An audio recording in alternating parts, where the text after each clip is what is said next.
Makeup എങ്ങനെ വേണോടാ? ചേച്ചി ഐസ് ഹൈലൈറ്റ് ആയിരിക്കണം, പിന്നെ ഹെയർ ഓപ്പൺ ഹെയർ ആയിരിക്കണം, ഓക്കെ HD ലുക്ക് ആയിരിക്കണം, ഒത്തൊരു ഗ്ലോ വേണം. ഓക്കെ ബാക്കിയെല്ലാം ചേച്ചിയുടെ ഇഷ്ടം. ഓക്കെ തുടങ്ങാം നമുക്ക്. തുടങ്ങാം. ഇതെൻ്റെ ബ്രൈഡ് ശ്രീതയാണ്. ശ്രീതയുടെ കല്യാണം ഗുരുവായൂർ അമ്പലത്തിൽ വെച്ചായിരുന്നു. ബുക്ക് ചെയ്ത അന്ന് മുതൽ കല്യാണത്തിൻ്റെ അന്ന് വരെയും ആൾ എല്ലാ കാര്യങ്ങൾക്കും എന്നോട് കൂടി സജഷൻസ് ചോദിച്ചിട്ടുണ്ടായിരുന്നു.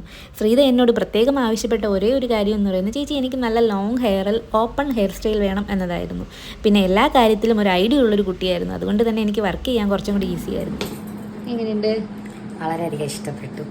ഞാൻ പറഞ്ഞതുപോലെ ഓരോ കാര്യവും ചേച്ചി അതിനനുസരിച്ചാണ് ചെയ്തിരിക്കുന്നത്. ഐസ് ആയാലും ലിപ്സ് ആയാലും ഇപ്പോൾ ഐബ്രോസ് ആയാലും എല്ലാ കാര്യവും അതിനനുസരിച്ച് ചേച്ചി ചെയ്തിട്ടുണ്ട്. എനിക്ക് ഭയങ്കരമായിട്ട് ഇഷ്ടപ്പെട്ടു. ഞാൻ പ്രതീക്ഷിച്ചതിലും അടിപൊളിയായിട്ട് ചെയ്തിട്ടുണ്ട്. ഹെയർ ഓപ്പൺ ഹെയർ എക്സ്റ്റൻഷൻ വെച്ചിട്ട് ഓപ്പൺ ആക്കണം എന്നുള്ളത് എൻ്റെ ആഗ്രഹമായിരുന്നു. അതുപോലെ ബ്യൂട്ടിഫുൾ ആയിട്ട് എനിക്ക് ചെയ്ത് തന്നിട്ടുണ്ട്. നല്ല ഭംഗിയുണ്ട്. എനിക്ക് ഇഷ്ടപ്പെട്ടു ഓപ്പൺ ഹെയർ.